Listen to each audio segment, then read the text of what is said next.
Welcome to Grandad's Reviews, and welcome to another 2-minute tip.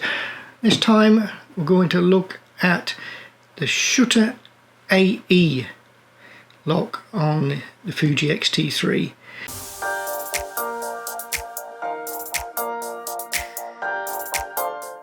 And how you may wish to disable it when in continuous shooting mode and there's changing lighting conditions. So let's go outside and have a look. Something I found out while shooting aircraft at an air show is I'd got the camera in continuous autofocus, and we had an aircraft in the sky. Haven't got one here at the moment. It was coming through, I locked onto it, started firing, and it came into some clouds. Now I'll just simulate some clouds by going into the dark over here. And when I went back to have a look at the images, the ones in the sky were fine.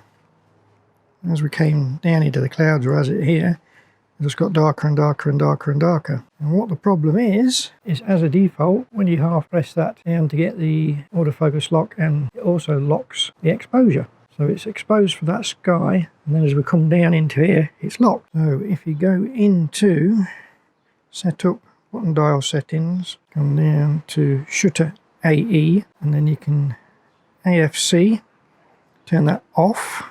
Now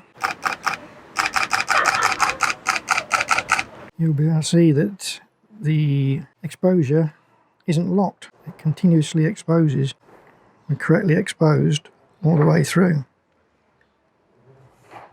Until the next 2 minutes tip, see you later.